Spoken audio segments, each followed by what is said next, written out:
Good morning to all of you attending, to our guest speakers today, to members of various associations.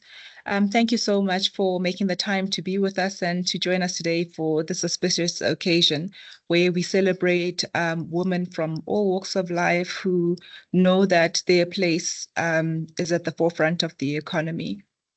To start off, I'd like to welcome everybody to the iMbokodo seminar, a very vibrant and empowering event in the celebration of Women's Month. My name is Palisa Lerato-Mzolo, your host and the NEF's Manager for Strategy and Planning. It's an honor to have you join us as we come together to champion the advancement of women across South Africa. In his recent address on Women's Day, President Cyril Ramaphosa spoke powerfully about the critical role women play in shaping our economy and driving entrepreneurial success.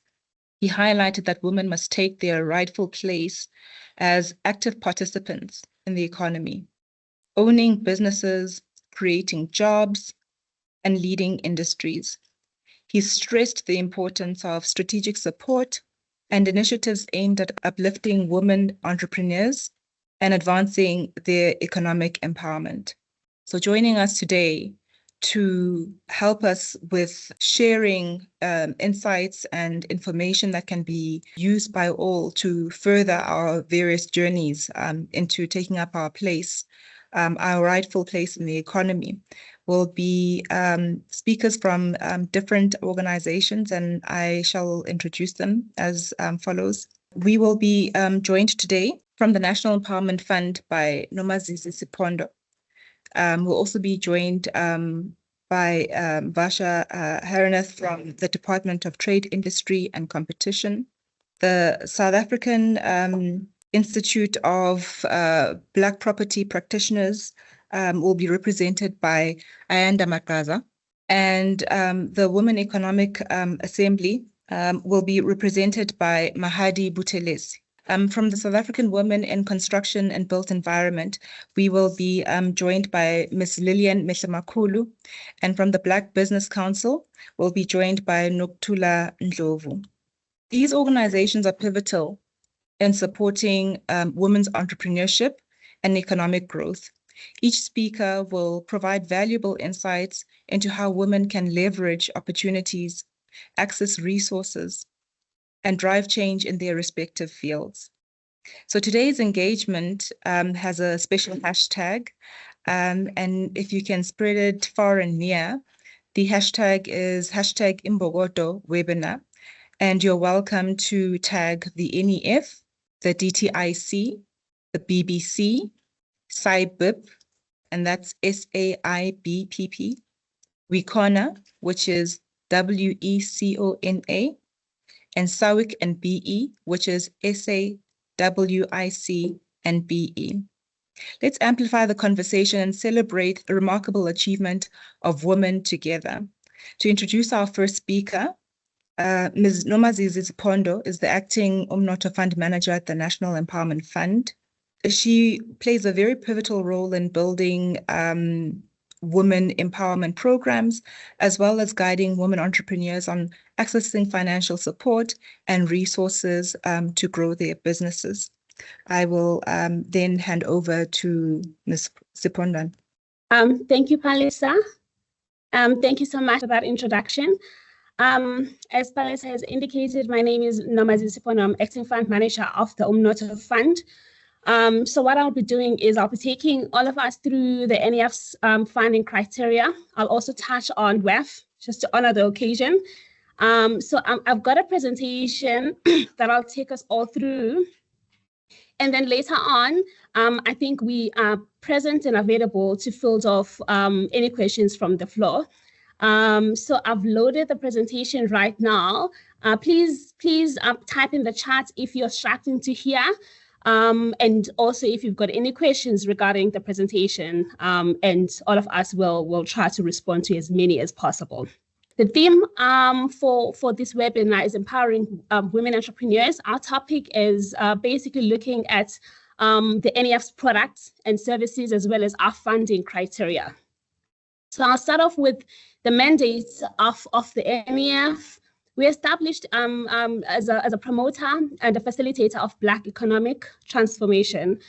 So we've been set up to drive transformation and the inclusion of Black people in the economy. And we're an agency of the DTIC. In terms of our goals and objectives, we've outlined there. So basically, we provide finance to businesses that are owned by Black people. We invest in projects that are driven and owned and managed and operated by Black people. And basically, it is to maximize the support that goes into our existence, is to maximize the support that goes into townships and rural economies. And in terms of just the failures, since we've been established, we've been around for about 2 decades now, and we have been mandated to do this for just as long. And so, in us playing in this space of the market, we've identified some of the failures, and our instruments have been crafted and to address these market failures. One of the failures when we try to invest in Black-owned businesses or in response to applications is the poor quality of business plans. So someone will be looking for funding, however, they won't pay attention to just how they've put together the business plan. And so, or they don't know how to. And what the NEF has tried to do to address this is we've got a tool on our website that you can use to build a business plan. So visit our website, but we also do work with the likes of CEDA. CEDA will help you out with the business plan as well as the financial models that we need. And I'll speak to the information that we need when you're applying for funding from the NEF. The NEF does also have an incubation program. We've got it through our pre-investments unit. I'll also touch on that later on. And we do have some trainings. We go across the country trying to train our markets and our people on how to just look, access information that will help you when you're looking for finance. Another failure that we've identified is the lower bargaining and strong competition power from established businesses. Because our field is the SME space, what we're finding is that our own guys struggle when they try to penetrate certain sectors of the economy. And how we are trying to address that is to link our base with our portfolio to ensure that the money stays within the portfolio and will link similar businesses or similar value chains. And we've identified also lack of market access. Some of the market failures is also limited own capital. And you'll see when I touch on our instruments, our products is the NEF, you'll see that we have basically a product for each type of business. For instance, our funding starts from 250 to 75 million. That means if you're just looking for 250, you're a small business, and you're looking for just a bit of money, there is a unit for that. You're looking for a large size investment, there is another unit that will respond to your application. Limited management skills. What we do there is the entrepreneurship development tools that we have through our pre-investments units. So that's part of our non-financial support is the NEF, over and above the financial support that we provide to Black-owned businesses.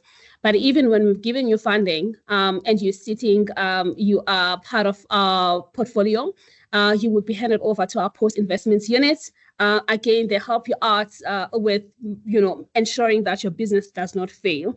Again, I will touch on that in depth later on. And then in terms of the funds, so now we're going into how the NEF is the National Empowerment Fund is structured. We have six key funds and initiatives. My fund is the Umnotho Fund. It's the first one. And that fund provides acquisition finance. It provides new venture finance, expansion finance. We also play in the capital market space. If you're looking to list on the JSE or you're listed on the JSE, you can approach my fund for funding. And our range of funding starts from 2 million to 75 million as the Umnotho Fund. How this would work is that you would send your application zipped file to applications at nef.co.za. And within the unit that receives that application would then look at the size of the application. It would look at what exactly the products you're looking for. The application would then be allocated accordingly. So if it's a certain size, it would go to the Umnoto Fund. The second fund that we have is the SME Fund. Funding from that fund starts from 250 to 15 million. And that fund primarily looks at applications that are looking for procurement finance, contract financing, entrepreneurship funding, as well as franchise financing. And then we've got another fund that's called the Strategic Projects Fund. And that fund funds the development of projects through stages of their projects. So what would happen there is that the NEF would lend, funding to cover feasibility studies. That's why this fund was established. And generally, we would also lend, we would also invest in the form of equity. So Umnoto does mostly debt financing. However, we can look at an equity instrument as well. iMbokodo as well, mostly senior debt financing. And then another fund that we have is the Rural and Community Development Fund. And that one, funding from that fund starts from 1 million to 50 million. And that fund looks at applications or projects in rural communities and townships. So our strategy that I will touch on again later on, with our strategy, we try to channel most of our funding into the underserved parts of the country. And those would be townships, it would be provinces outside of the Western Cape, KZN and Gauteng mostly. Doesn't mean we don't take care of these three provinces. However, we try to ensure that people that don't get a lot of attention from the private sector are also taken care of through our instruments. So it would be projects that are on rural lands and townships as well. And so all, projects on communal land. So that's the land that is owned by the community. Again, that when you send your application through, it would be allocated to this fund if it meets the criteria of this fund. And then the last fund, which is relevant for the theme of today, is the Women Empowerment Fund. I do have a slide that talks to this in detail. What I can say about this fund is that it is driven from the fund that I manage, which is the Umnoto Fund. And this fund cuts across, it's a KPI of the NEF, it's a strategic objective of the NEF. It does cut across all the four funds that I've mentioned. What it says is that most of our funding, we want most of our budget to go towards Black women-owned businesses. But I'll touch on this later again. So over and above the financial support that the NEF provides, we've also got the non-financial support. We came up with this support when we realized that Black people, our people you can't just throw money at a problem and leave it there. You need to provide support over and above that. So the support would start at, in application stage. So that would be the pre-investment unit. And that unit is giving product advisory. So you have a market that, you have a market of entrepreneurs that already know what they need to establish. They know what the projects that they've already got a project set up. They've already got the application file ready to go.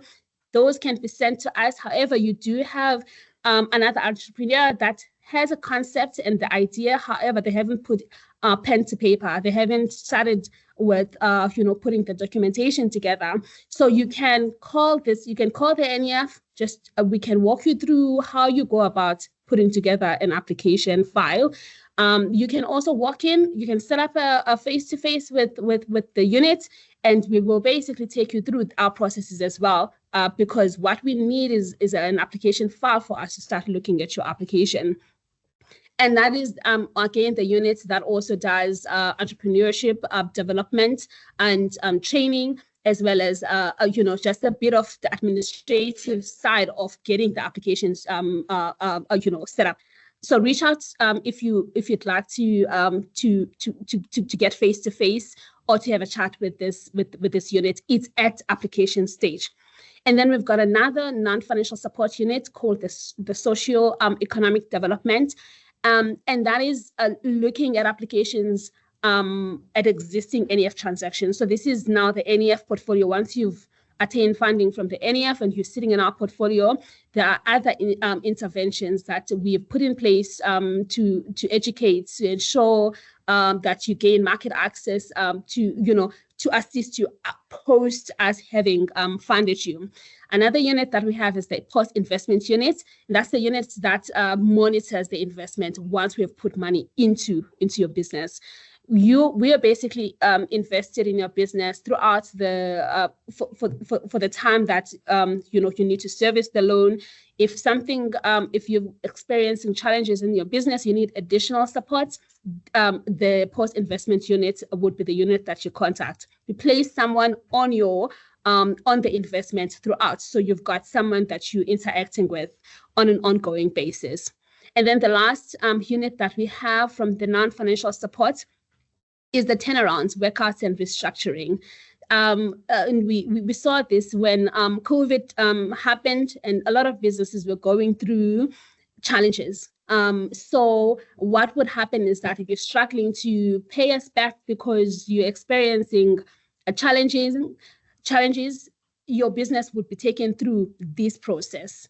We rehabilitate. We try to help distressed businesses. We try to turn them around. And it's a very lengthy process of us just, looking at what your business needs and responding accordingly to turn it around.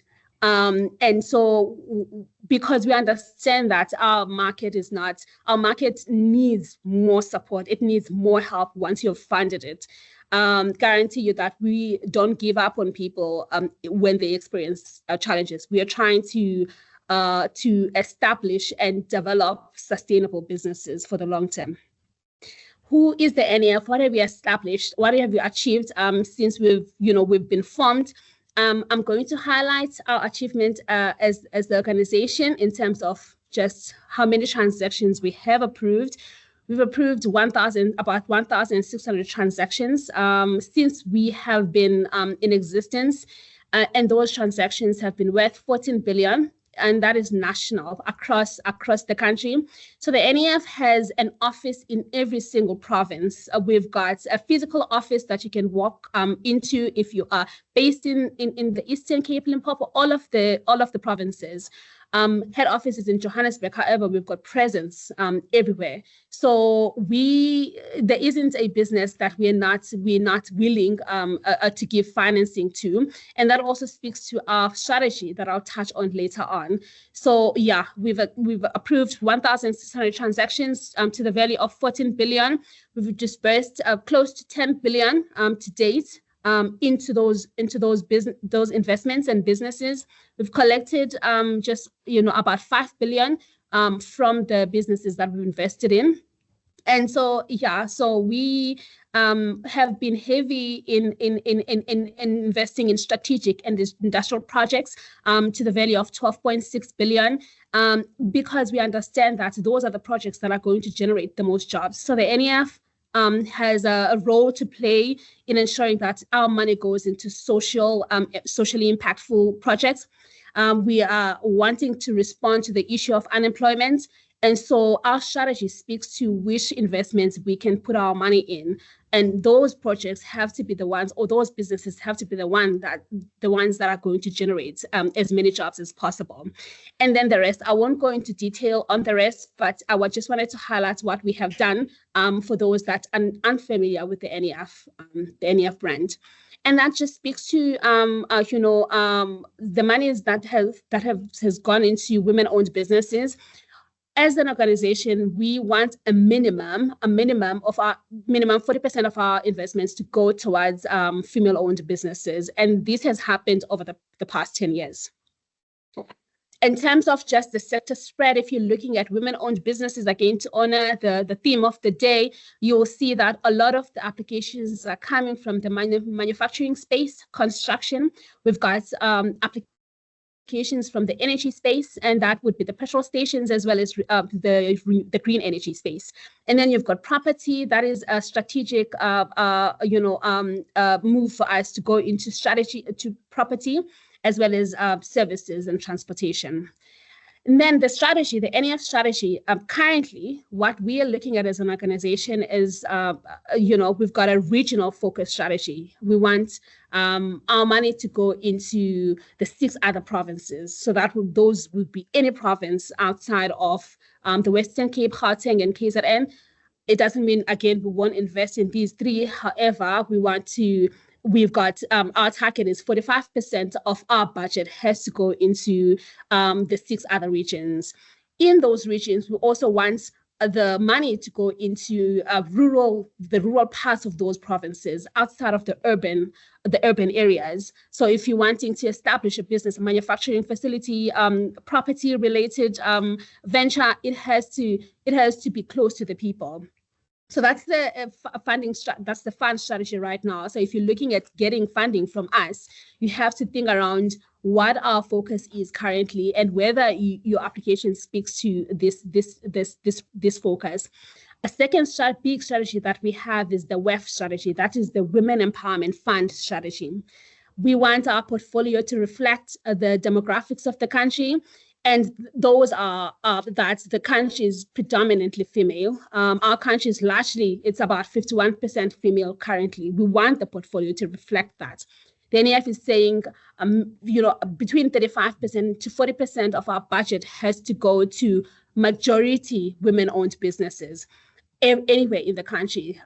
So if you are applying for funding from Gauteng, your business is from Gauteng, we will look at whether you've got female shareholding. We can start small, so we can start at 10%, we can start at 20%, but at least you're trying. And then over and above the shareholding, we need the women to be operationally involved in the business. So it can't just be on a CIPC document. It has to be reflected on the ground as well. This is who we are. We are all about women empowerment. We are all about the underserved parts of the country. And then in terms of what informs the strategy, I've only been given 15 minutes, so I won't go into detail, but I do want to highlight that, again, it's the demographics of the country, but it also just speaks to who is not being looked after currently. And if you just look at who has been largely left out of economic participation, you'll find that it's Black females. We aren't necessarily being prioritized when it comes to business. So statistics will show that less than 22% of total business in South Africa is owned by women. However, if you look at, again, who is, the portion of the population is female, but we're still not there when it comes to business ownership. And research shows that less than, it's a very small percentage of that total business that is owned by Black females. Another issue is the gender pay gap.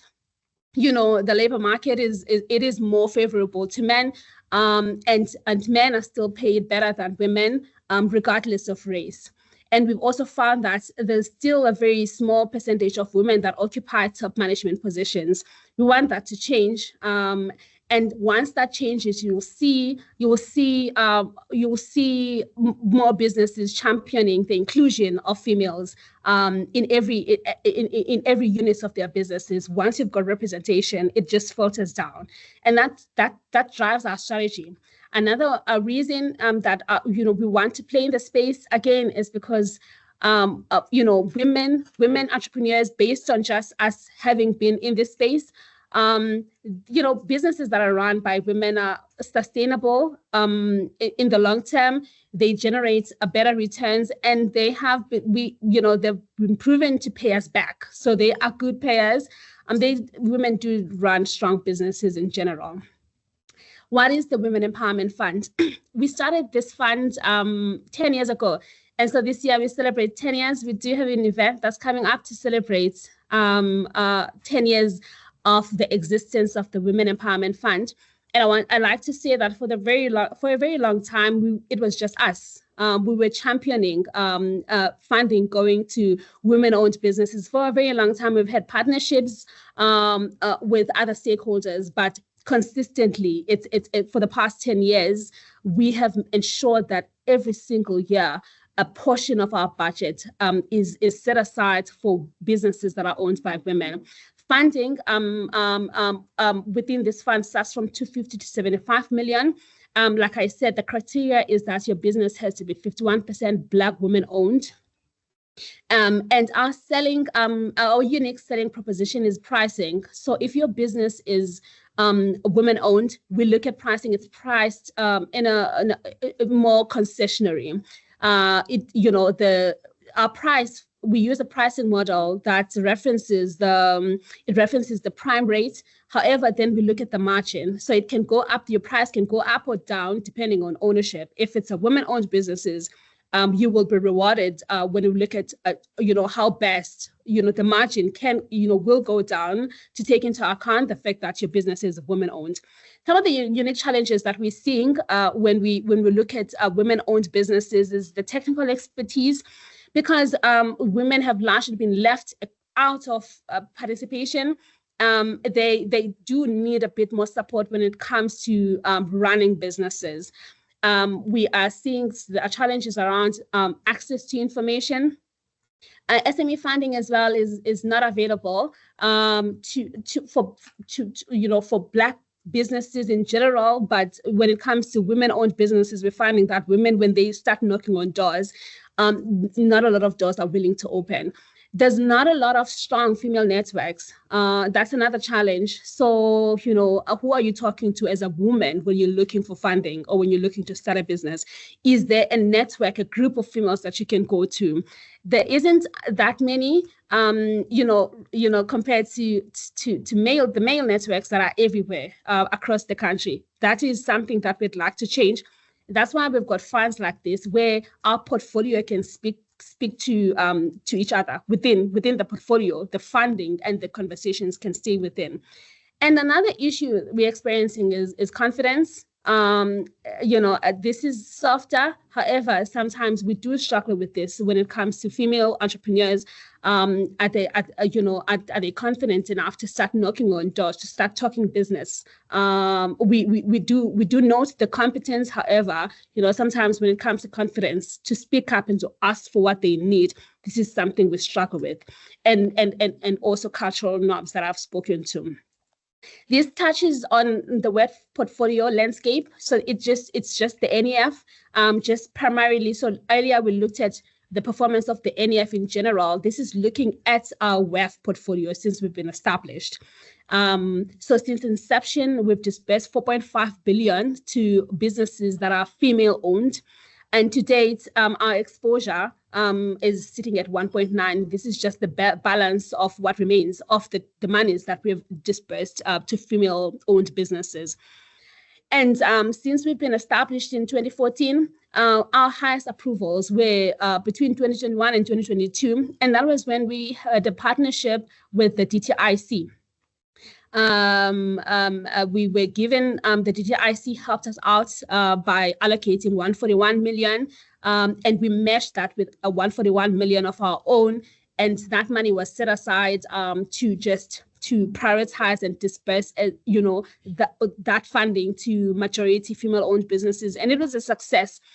Funding, the price that was attached to that facility was a 2.5% fixed. So it was between 1.5% and 2.5% fixed. It was successful because it was patient capital. It understood that women-owned businesses need a lot more financial support and hand-holding. And so we were not overburdening our businesses with expensive debt. And so we found that when you structure instruments that mirror the partnership that we had back in the day, you tend to have a robust pipeline and portfolio. And in terms of the sectors that are coming in, it's the tourism and entertainment. Currently, that makes up a large portion of our portfolio, followed by property, services, and manufacturing. Most of the deal flow currently comes from Gauteng, followed by KZN. But like I said earlier, we'd like to, our priority is other provinces outside of the main, main provinces and metros. How do you qualify for funding? That's the information you need to have submitted to us. It's the business plan. On page 4 of the application form, we do outline the documents that would be in a business plan. the information that would be in a business plan, as well as the documents that you would need to attach when you send through the business plan. So it's the nature of your business, it's the shareholding and management, overview. In the business plan, we want to know who is behind the application. We also want to know what your business is about. And also don't forget to tell us what you're proposing. What do you need from the NEF? You need funding, but what else do you need? Is there something else that we can assist you with? If it's non-financial support, please highlight that in the business plan as well. In the business file, in the application file, there needs to be a market study. Just to highlight, it doesn't even have to be something that was independently, bought. We just need to understand we need to know that you understand the market you want to go into. It's, student accommodation, is it social housing? Is it affordable housing? So what sort of market is that? What is the landscape currently? Then we want the financials. If it's an existing business, we need 3-year historical financials. If it's a new business, we just need the projections. And then we need the capital structure, the uses of funds. We need a completed application form and your registration documents. We then, if for property deals, over and above the information that I've highlighted here, we would just need the municipal documentation, the regulatory documentation, as well as if some of the funding is coming from other financiers, such as the GPF, if you're in Gauteng. If it's social housing, it could be coming from SHRA. SHRA has a grant right now, a social housing grant. We would need that information as well. And then just lastly, we've got a sample of some of the businesses that we funded, women-owned businesses that we funded. I won't go into detail, but you will see it's a variety of sectors, from healthcare to Smith Capital, who is a manufacturer. We gave them 41 million. They're based in Germiston. We've got go-to-market. We lent 14.8 million to go-to-market. We've got, I think we're running out of time, but yeah. So we have financed basically in every single sector, and we'd like to see more. We are looking forward to getting more applications following this webinar, and we are available throughout the next 2 hours to respond to any questions that you may have on both the NEF as well as the Women Empowerment Fund. Thank you so much, and thank you, Palesa. Thank you so much for giving us a better understanding of how it is that the NEF meets women entrepreneurs at their point of need, whether it is financial or non-financial or combination of those supports, whether it is at various geographical areas, as well as the address of the various market failures. Thank you very much for providing that for us. As you would know, the NEF is an agent of the DTIC, that's the Department of Trade, Industry and Competition. To speak to us today is Ms. Varsha Harinath. Ms. Harinath comes from the Branch Incentive Department of the DTIC. Their focus there is monitoring and evaluation of the incentive programs. Her insights will provide a competitive view of how the DTIC supports business growth and economic inclusion for women. Her topic is industrial financing for women-owned enterprises administered by the incentive branch within the Department of Trade, Industry and Competition. Over to you, Ms. Harinath. Thank you, Palesa, for the introduction. Just quickly putting this on slideshow. Okay. So today I'm going to take you all through the industrial financing support for women-owned projects. And in terms of the outline of the presentation, a quick introduction to the branch, the incentive clusters, a 1-page on the performance to date, the incentives offering for women-owned businesses, and then the webpage. So the incentive branch is a branch within the Department of Trade, Industry and Competition, and it offers a range of industrial financing, including partnership funding with the IDC and the NEF. Today's presentation will just focus on the funds administered by the branch alone because of the time allocation. In terms of the branch, we have about 14 financial instruments, and the model that we use is a cost sharing and reimbursement model. So we have grouped the number of incentives across 5 clusters, the first being the manufacturing investment cluster, which basically targets manufacturers in South Africa. The second is the innovation cluster, and this cluster basically targets projects that are involved with innovation. Then the service investment cluster, and there's 2 industries that we're targeting there. It's the global business service industry and the film industry. The 4th cluster is the infrastructure investment cluster. This is where we offer support for infrastructure development. And then the last cluster is the export promotion cluster. And here we offer support to exporters, emerging exporters, as well as a little bit more advanced exporters. So overall, women-owned projects can apply for a range of incentives offered by the branch, provided that they meet the incentive-specific criteria. As you've seen from the previous slide, the branch offers incentives for the manufacturing sector as well as the service industry. Companies at different stages of business development can apply, but in most cases, they need to be in operation for at least a year.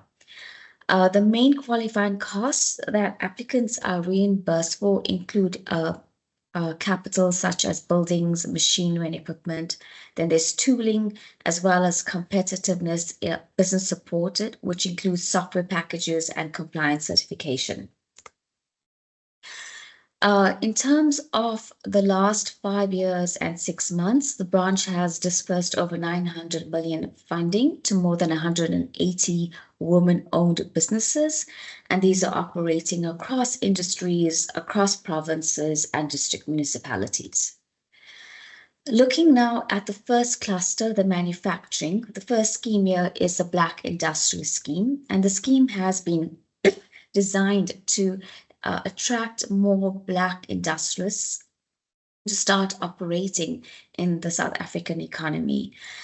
Besides the regular criteria of being a registered legal entity and being a good taxpayer, important to note for the applicant is that they need to have a dominant Black shareholding and management control. So in terms of the incentive offering, it's a 30 to 50% cost sharing grant up to a maximum of 50 million for capital investment costs, feasibility studies, post-investment support, and business development services. On the right-hand side, you will see just a very few of the companies that have been supported to date. The next scheme here is the Automotive Investment Scheme, and here it's applicable for this presentation and for businesses, including women-owned businesses. The component that is relevant is the component for the component manufacturers, and here the component manufacturers will have to have an award or contract or a letter of intent to supply into original equipment manufacturer supply chain. The incentive offering here is 25% of value of qualifying investment in productive assets, and support that is offered here is for buildings, machinery and equipment, tooling, and competitiveness improvement costs. The third incentive that falls in this cluster is your Agro-Processing Support Scheme, or APSS. And here we are targeting agro-processors, but particularly those that are operating in the food and beverage industry, those that are manufacturing furniture or feed or fertilizers and processing fiber. Important to note for the applicant here is that they must demonstrate that at least 50% of the inputs will be sourced from South African suppliers, and that 30% of the inputs will be sourced from Black South African suppliers. In terms of the incentive offering, it's a reimbursable cost-sharing grant of 20%, and the incentive support is provided for buildings, machinery and equipment, technologies, commercial vehicles, and competitiveness improvements. The next scheme under this cluster is the Aquaculture Development and Enhancement Scheme, and this is targeted for aquaculture farmers that are operating in the primary industry, in the secondary industry, or any value-adding activities. It's important to know for the applicant that they need to be compliant with applicable and relevant aquaculture legislative requirements. In terms of the incentive offering, it's a reimbursable cost-sharing grant of 30 to 45%. It's the same support as in the APSS, but here workboats are also, they can also apply for workboats. The last scheme in this cluster is the Manufacturing Support Program. It's a fairly new scheme that was launched earlier this year. It is there to encourage employment and localization. And important for the applicant to note is that they need to demonstrate that at least 50% of the inputs will be sourced from Black South African producers, and at least 10% of inputs will be sourced from Black South African producers.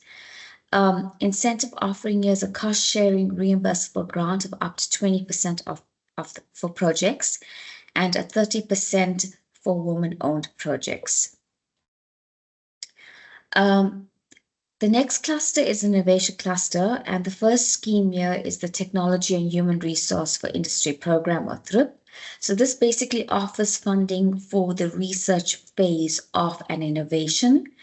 And important to note is that the applicant needs to collaborate with academia in this project, for the scheme, which will be applicable for the scheme, and that they need to have at least 50% of students participating in the project, and they need to be Black South African citizens.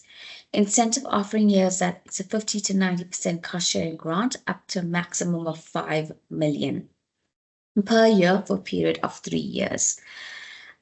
So once the research is developed, it then moves on to the Support Program for Industry Innovation, or SPI. And this part basically deals with funding for the prototype. So if you are a small business, you'll get a maximum of 2 million. If you're a larger business here, you'll get a maximum of 5 million. The third cluster and deals with the film incentive. And there's a number of women filmmakers that we have supported over the years. Presented here is just 3 of the film productions by female producers that we have supported.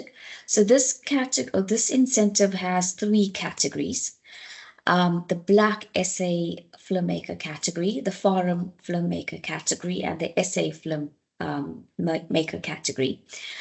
Your support here differs from 25% to 50% of qualifying South African production expenditure, depending on the incentive provided. The fourth cluster is the infrastructure investment cluster. And here it's basically providing incentive from a 10% to 30% of qualifying costs that are dependent on economic benefit criteria and that are capped at 15 million. And incentives that qualify, or the infrastructure that qualifies here includes roads and bridges, land strips, hydrogen and water infrastructure, agro-processing, shared silos, shared pack houses, etc. So the last cluster has the export marketing and investment assistance, and here companies can apply directly to the DTIC for this and within the incentive branch.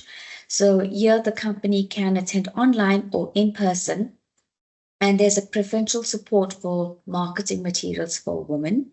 Your incentive offering here includes return airfare, subsistence allowance, transportation of samples, and exhibition costs. And then you have the sector-specific assistance scheme, where here the company does not necessarily apply directly, but through an export council or industry association. And the applicant, which is the export council or industry association, gets 100% of the cost to maximum of 1.9 million per project. And the project can consist of up to 20 enterprises.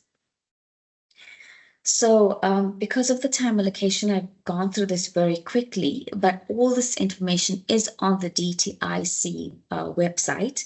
So if you click on the DTIC website, it will bring up this page, and one of the icons is financial assistance.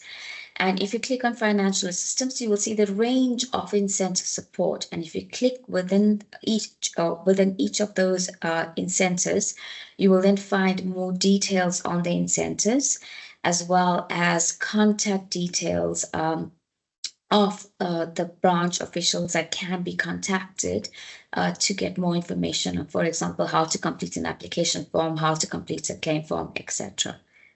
So thank you. Thank you so much, Ms. Hariner. Thank you for sharing all of that valuable information on incentives that are available and how it is that we can access them and the extent to which they're available, as well as the different industries in which the DTIC is focusing in terms of developing industries for the betterment of the creation of jobs and the crowding in of Black entrepreneurs, as well as all other entrepreneurs, but particularly Black women-owned entrepreneurs. Thank you very much for that. Our next speaker will be joining us from the Black Business Council, Ms. Nokuthula Ndlovu.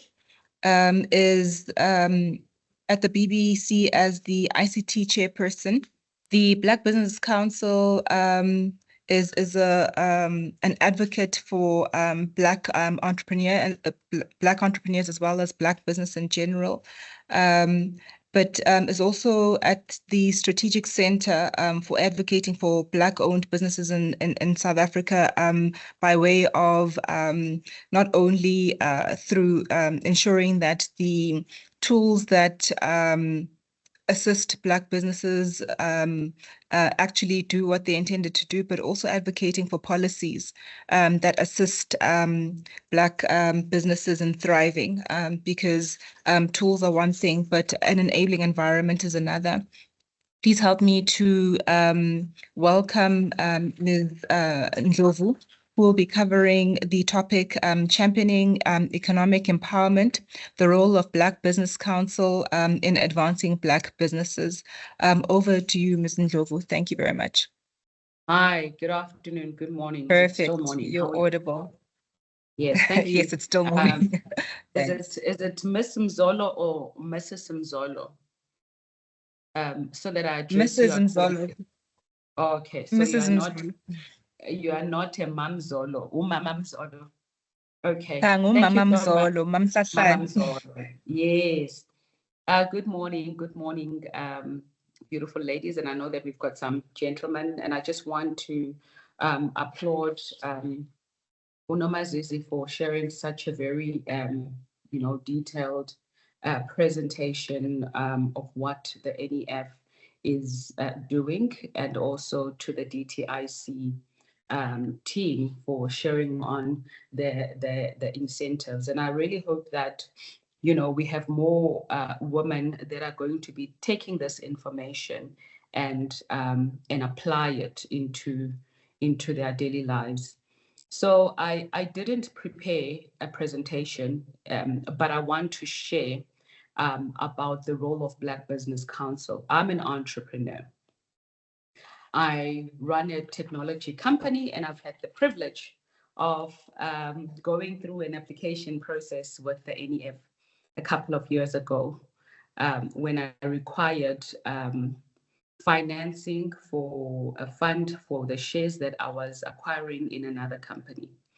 And that's the role that I've seen, it's a practical role that I've seen the empowerment of NEF.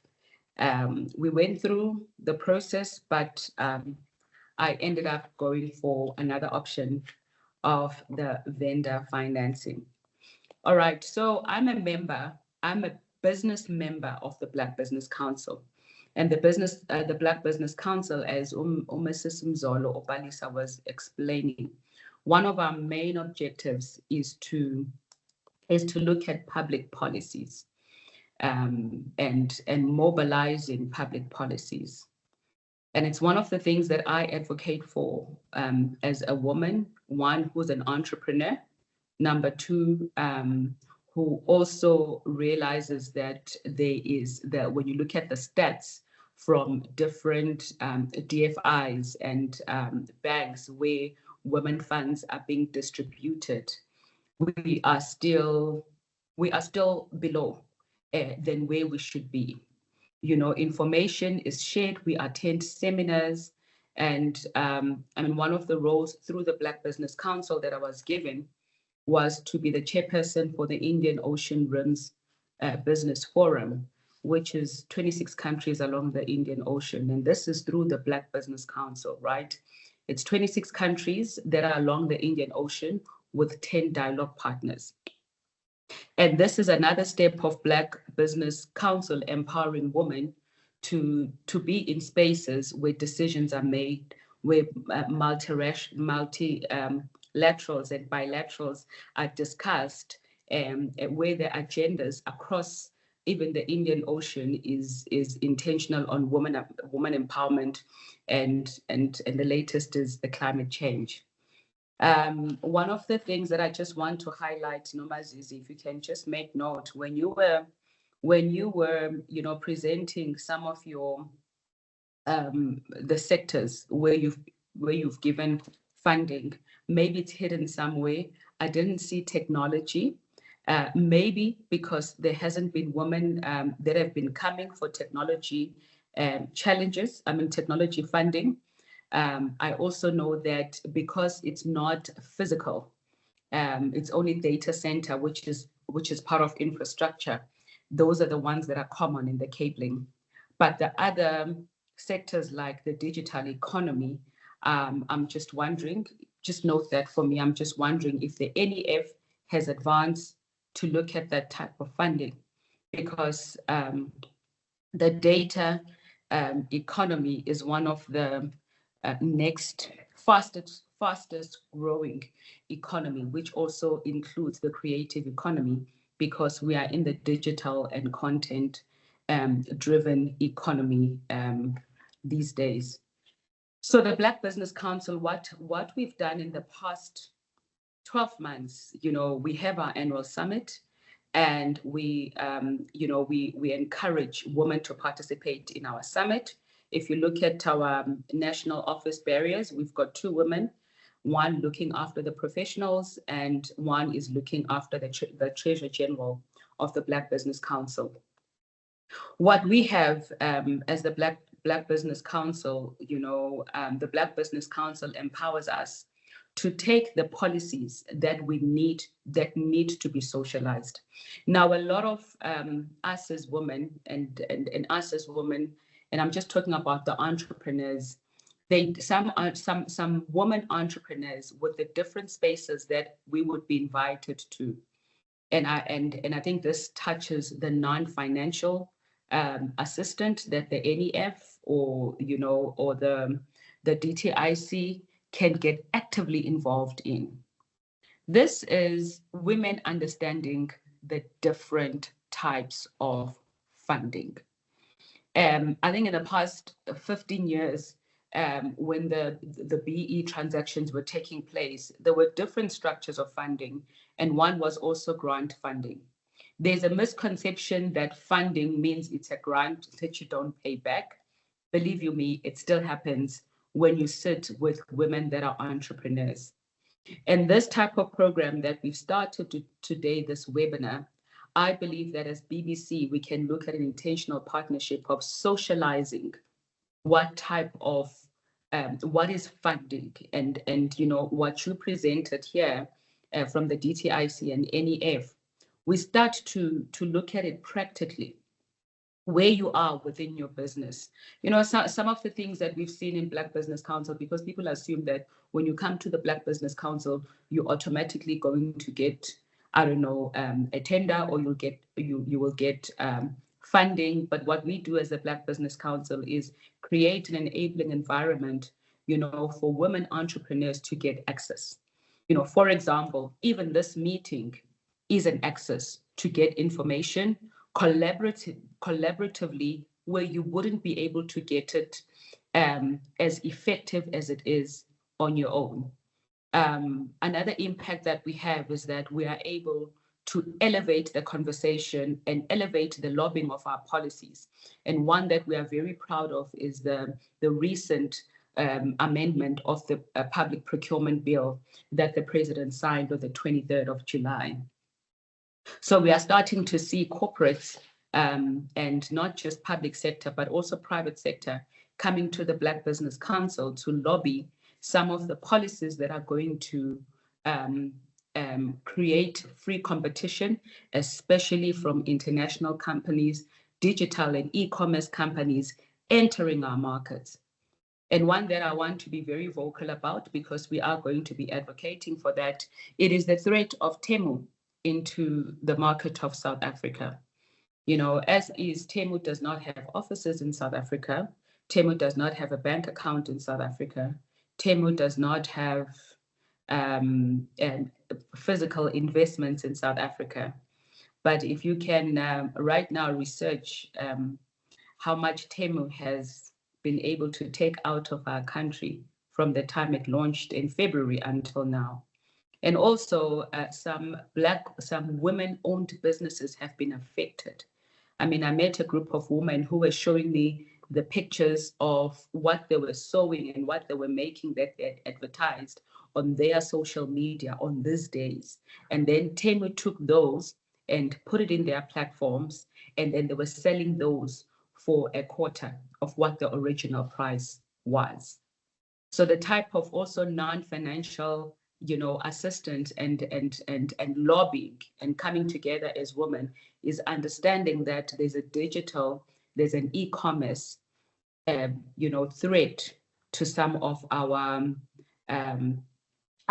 homegrown solution.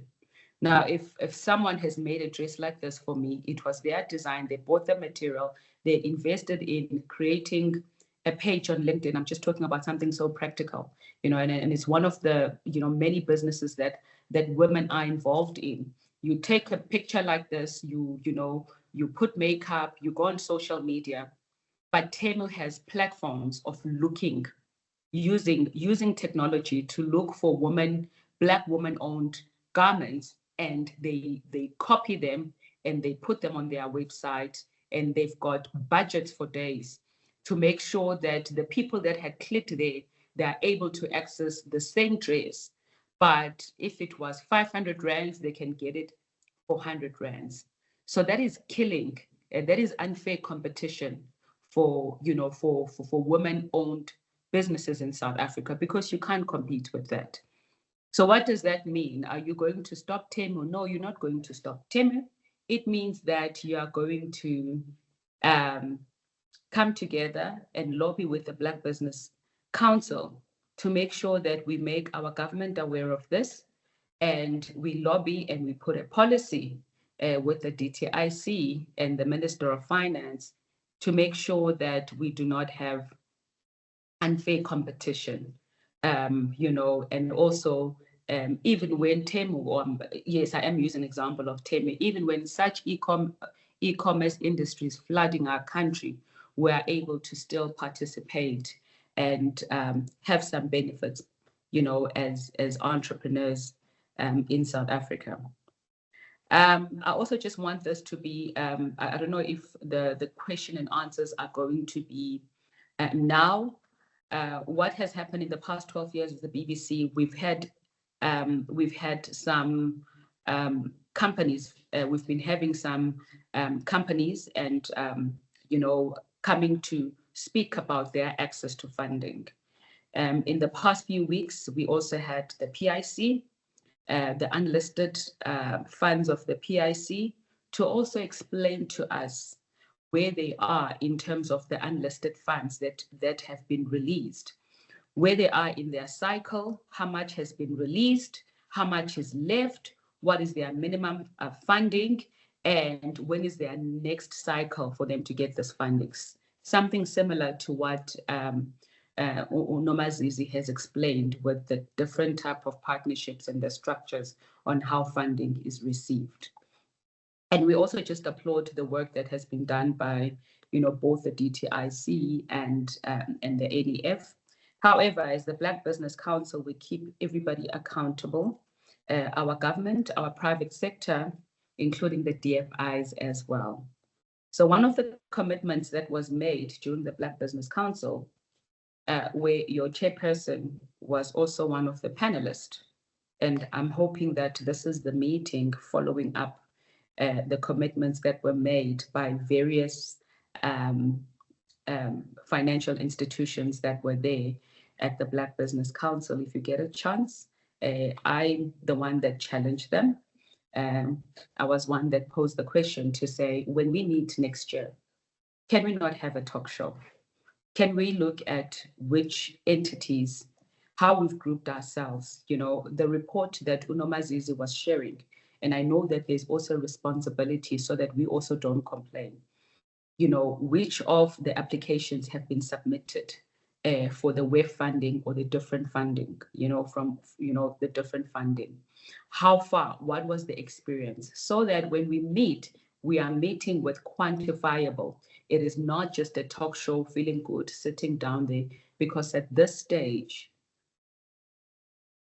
the Black businesses are very marginalized and it becomes very difficult, right? It becomes sometimes a challenge just to even look at the forms. We once had a meeting with the leadership of the IDC, and I think I shared this yesterday when we were doing a preparation.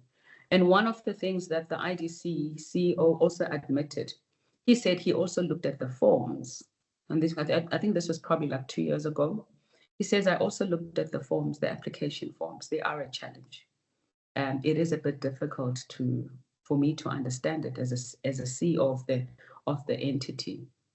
So one of the things that, as we collaborate and we are looking for fit for purpose solution, how are we uploading? How are we fulfilling just the application process? And I'll also put a challenge, right? If you look at other institutions that are giving funding, I'll name because I've done it, some of the experiences. If you look at Vodacom, and if you look at other businesses that have used technology, right, they are able to fulfill, you are able to apply for funding.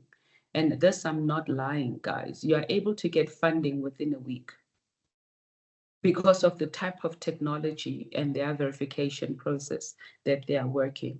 So one of the things that we would like to ask NEF to look at is a more agile way of releasing funds.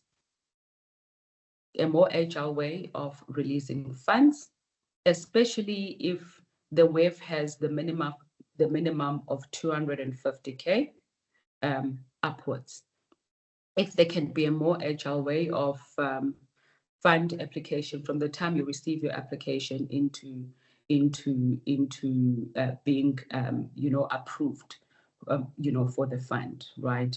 And we're not just coming with problems, we are willing to come together and look at how this could be fulfilled, using technology and not compromising required compliance.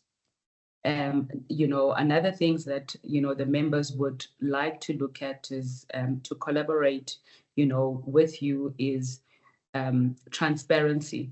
We like the transparency that was done today. So I will take that feedback that there are, businesses that have been able to actively receive grant funding. Funding, it's not grant funding from the WEF programs. But we also want to know when is, how are you measuring? When is the next cycle of WEF? If you look at WEF, it looks, when I was looking at the presentation that you've done, it's the smallest. It's from 250 to 10 million. And we've just, the amendments were done for the public procurement bill. We just want to know if there's any advancement or any alignment with the amendments of the public procurement bill. For example, some people have come to us where they've received some work, right? The 30% work But there's gap funding, where they've paired up with the larger companies and they've also been awarded some work. We just want to know that, and these are women, but they might not have the 30 million to be able to fulfill that within the period of time where that is required. Is that within the NEF, or that starts to move over to the IDC? And we also just want to applaud, the way that, because it's not all bad. We also want to applaud the way that, the NEF has been able to, manage the entity. There's been several presentations that were made even by the previous, CEO, who would come to our events at the BBC, and I know that we honored her. But in closing, we really want to look at co-creation. We want to look at the non-financial assistance, how we can advance in that. And then we are also going to socialize more to look at the applications that our members are making into the NEF. And my last point is that I want to encourage, women-owned businesses to join, not to fight the battle on your own, not to be isolated. Mazizi mentioned that the networking is not a natural skill. I mean, I know for a fact it doesn't just happen.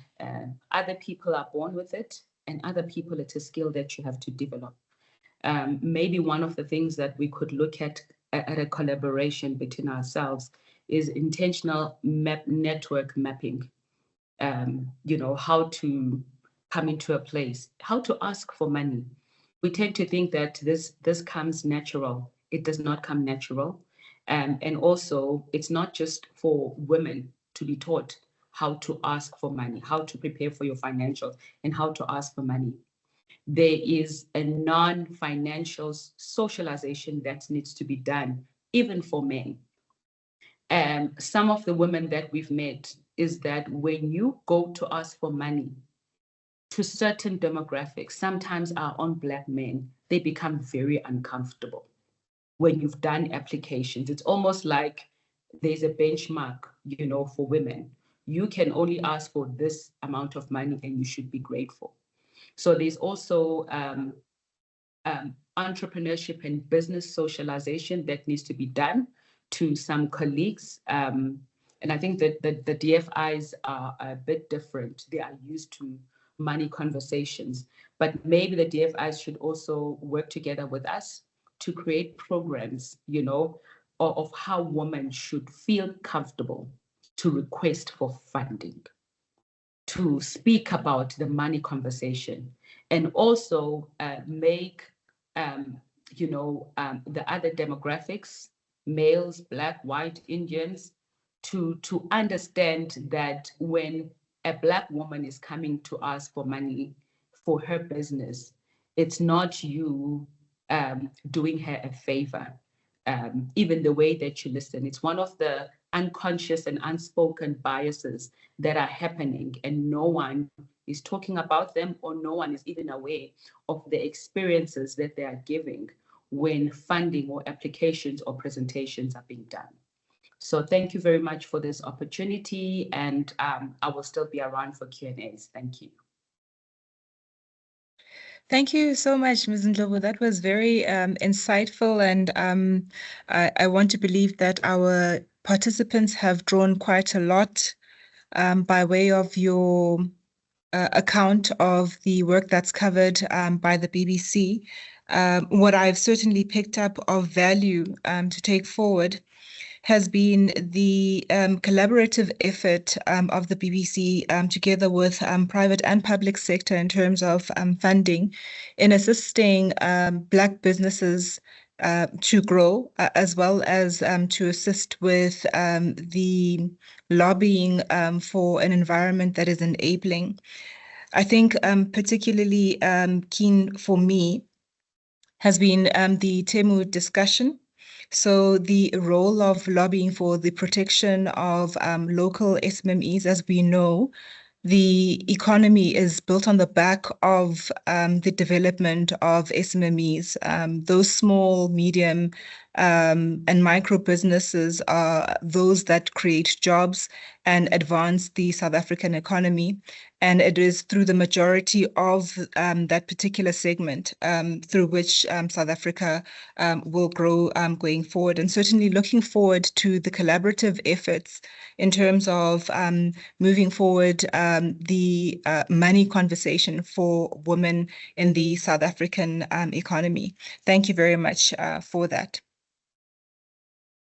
Our next speaker is from Wikona. Ms. Mahadi Buthelezi will be joining us. She's the Group CEO at RB Property Group, focusing on empowering women in property industry. She will share insights on impact of women's leadership and the initiatives that Wikona undertakes to support women in property. Her topic, particularly today, is strength in networks, how SABIP supports women leaders in the property sector. Over to you, Ms. Buthelezi. Thanks very much. Thank you very much, Palesa, and congratulations to NEF for hosting this webinar. This is a great initiative.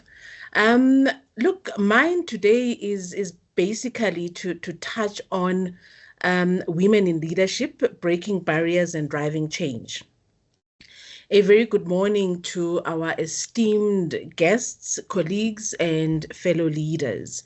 So, colleagues, for me, it's really an honor to present before you as we reflect on this theme of women in leadership, breaking barriers, and driving change. As we commemorate Women's Month in this very month of August and celebrating 30 years of democracy in South Africa, we must, colleagues, acknowledge the profound strides that we as women, and also because the theme today is around Black women, particularly around Black women, have made in leadership roles across industries and also across communities. Thomas Sankara once said, "The revolution of women's liberation go together." We do not talk of women's emancipation as an act of charity or because of a surge of human compassion. It is a basic necessity for the triumph of the revolution. It is within this framework that we as women today continue to lead, should continue to lead with impact, driving transformation in all our sectors and also in society. Looking at breaking barriers, colleagues, over the past 3 decades, South Africa has witnessed remarkable progress, I must say, yet the journey for women has been one of both triumph and also challenges. We have faced barriers, colleagues, that stem from our intersectional identities. This is a given, we know about it. And these challenges have only made us more resilient. We draw inspiration from the words of Umamu Charlotte Maxeke when she said, "This work is not only for yourselves. Kill that spirit of self and do not live above your people, but with them. If you can rise, bring someone with you." In this spirit, colleagues, our leadership style is also deeply rooted in the wisdom and strength of the great she elephant, Indlovukazi. Like the Indlovukazi, we lead with intuition, finely attuned to the needs of our community.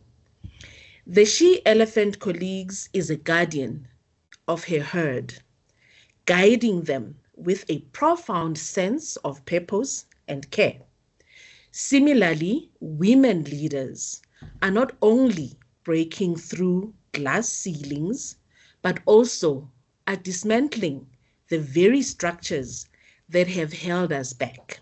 We are reimagining leadership in this day and age, colleagues, bringing to the forefront our unique perspectives and experiences and transforming industries where our presence was once a rarity. On driving change within our industries, I'll focus on the property sector because that's the sector I'm actually practicing in, where I've basically dedicated much of my career. We see women stepping into leadership roles that were previously inaccessible. We are no longer silent observers, though, but are active architects of change.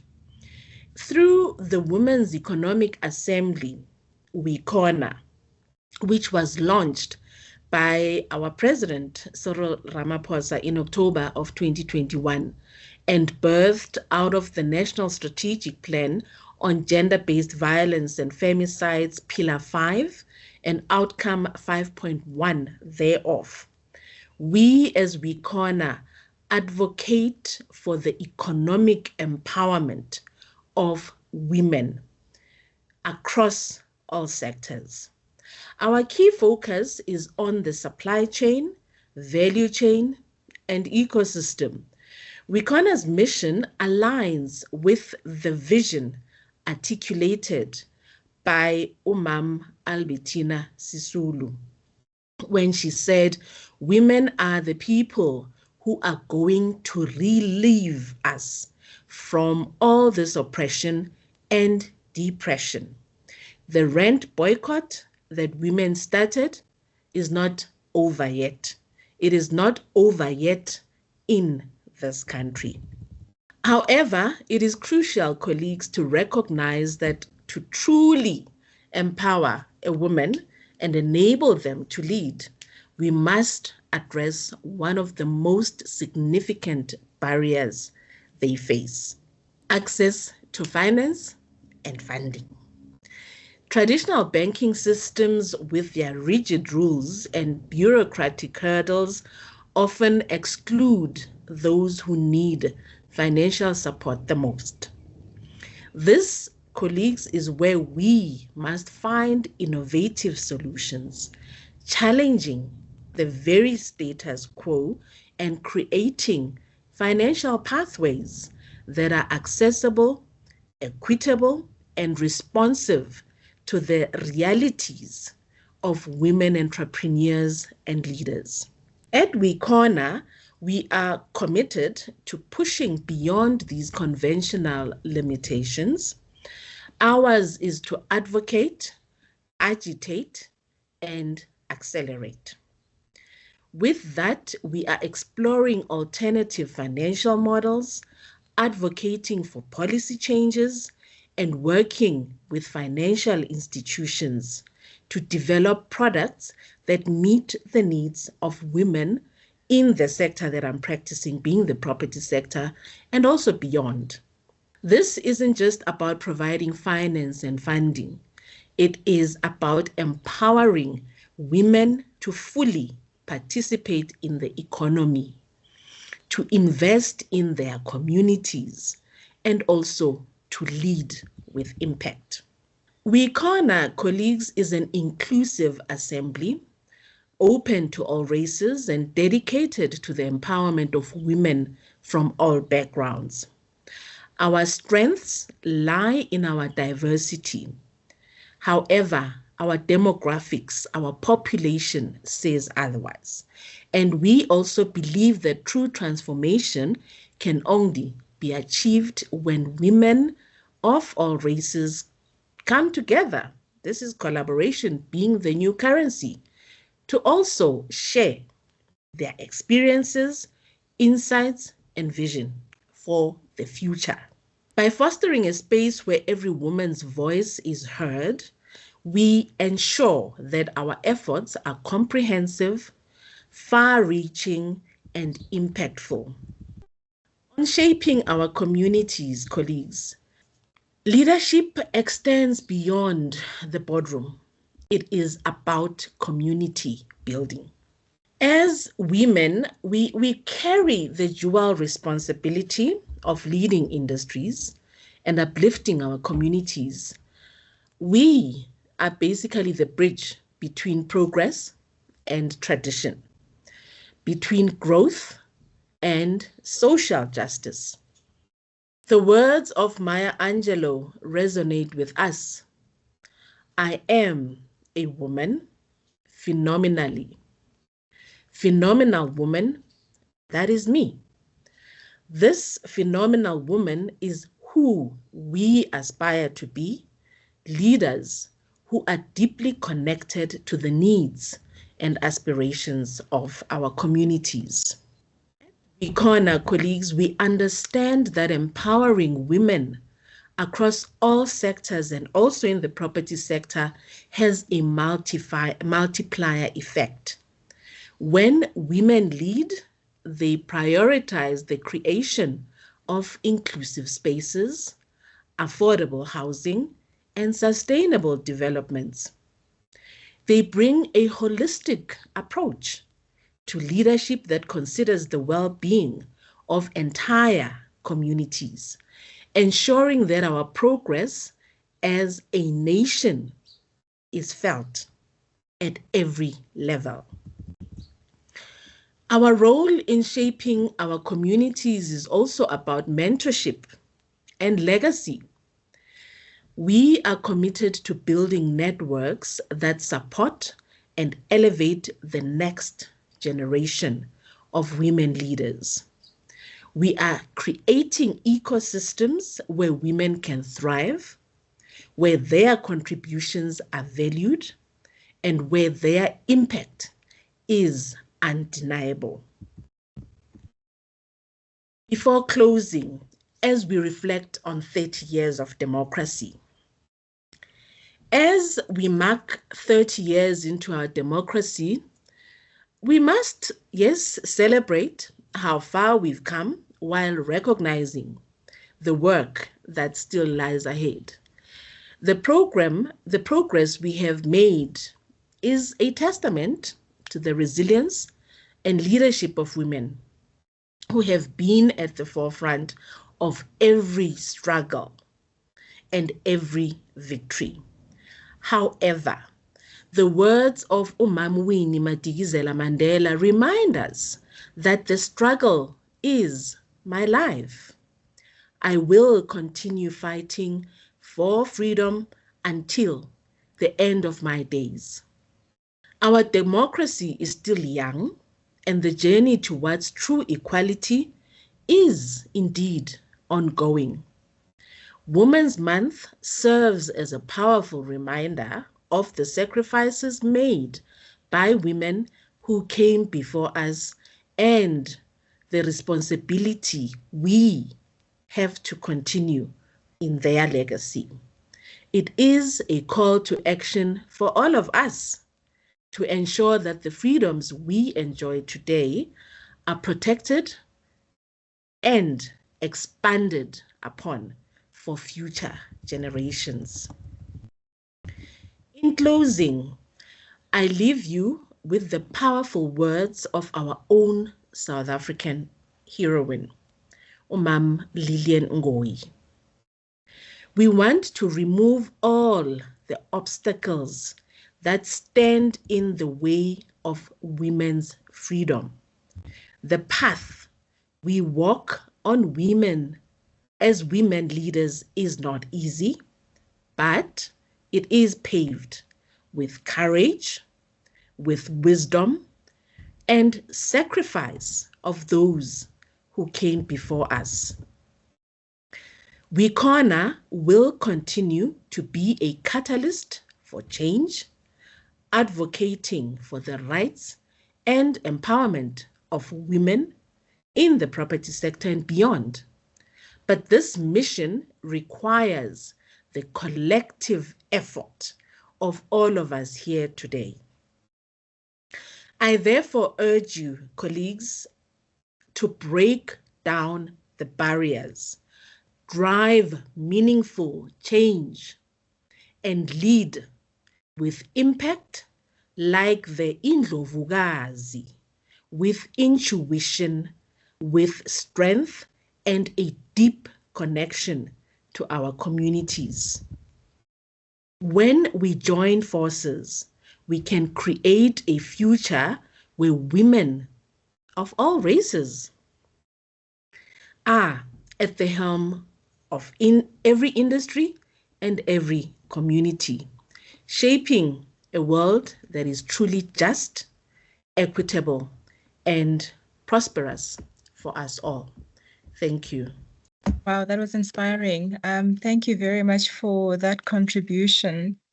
I think it's quite poignant that you started off with a quotation from a liberation icon, given that we're in the month of celebrating the liberation of women.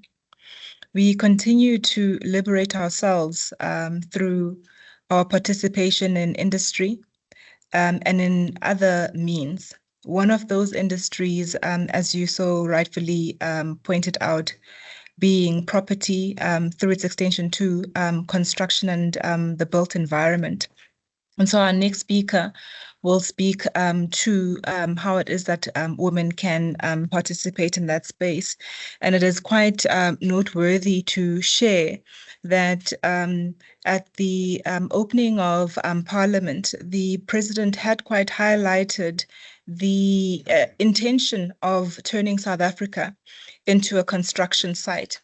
And as a result, I think it is very important for women to then note the opportunities and the space in which we can take up and play in the construction site or construction industry over the next while as South Africa is turned into a construction site.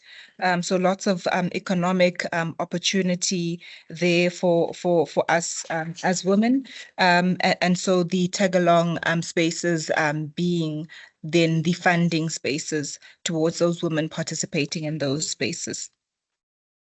The next speaker who will be joining us, pardon me, will be Ms. Ayanda Matbaza. She is the chairperson of SIBIP Women's Forum and has a strong background in project management and development finance. Her expertise include leading significant property development projects and advancing the role of women in built environment sector.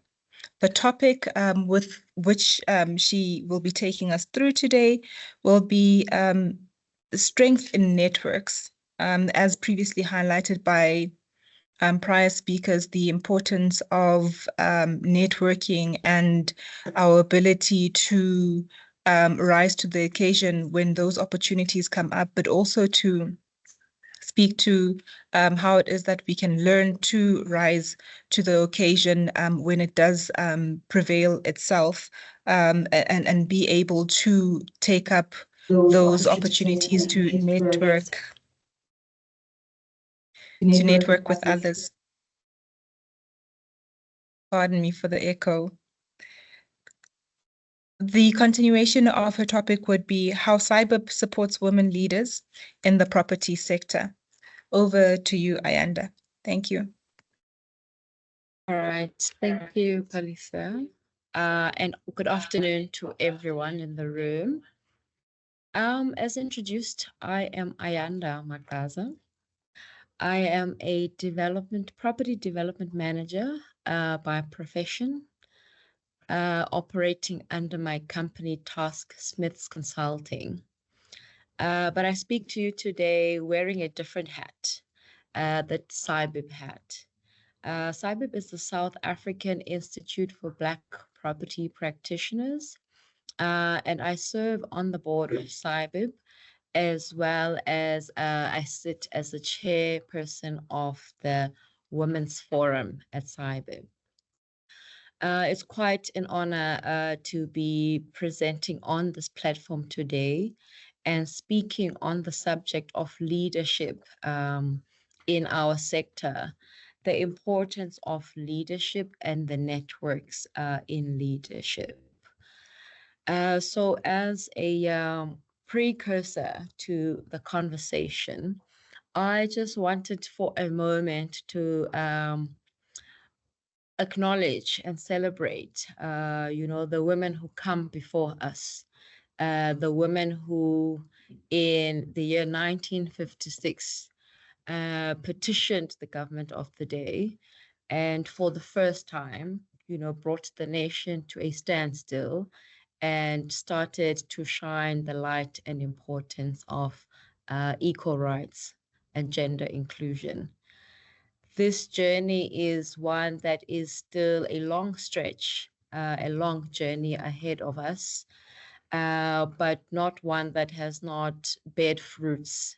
We see and celebrate a lot of change, a lot of traction in the conversation of gender diversity and inclusion in different spheres of our economy. So I think as I speak more to our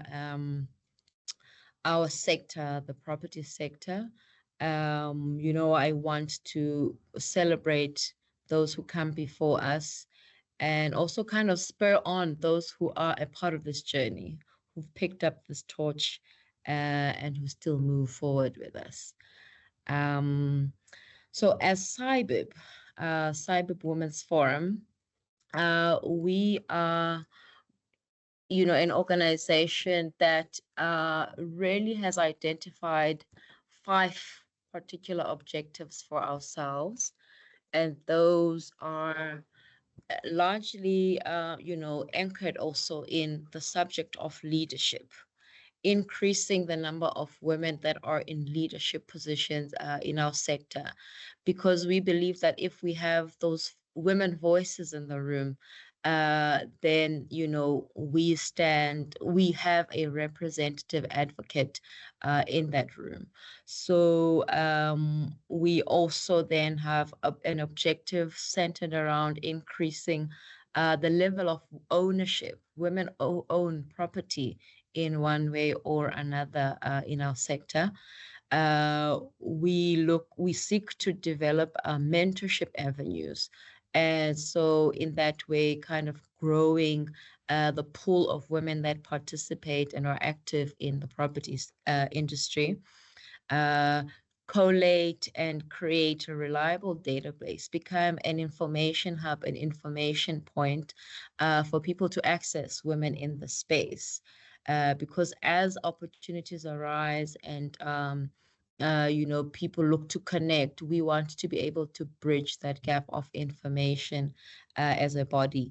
And lastly, increase in procurement share for women. So there's a very topical bill on the table at the moment, the procurement bill, which speaks to this.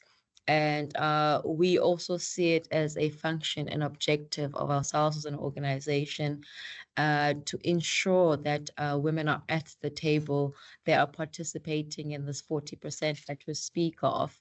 And in that way, we want to see a more inclusive picture of the industry. We want an industry that reflects the demographics of our country, where you see an even split between male and female representation in our sector.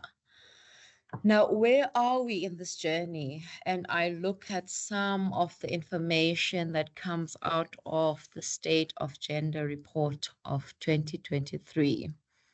In my presentation, I had looked at extracts, and I will probably read just 3 of them. One talks to how men own bigger portions of land. Continues to highlight how only 9% of land restitution beneficiaries are women. So already that kind of contextualizes the stats around land ownership in the country. Then we look at another extract, which I found quite interesting. It reads, Despite the enabling legal framework in South Africa, men are significantly more likely to own a business than a woman in our country. So again, you know, you kind of look at the spaces of economy and the activity there, and you realize that women are not at the table and represented in the numbers that we should see if we consider the demographics of the country. So the job is still big, the job is still there.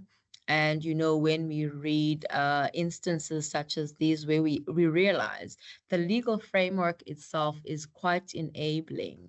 But, you know, still the numbers are not moving in that direction that we would like to encounter.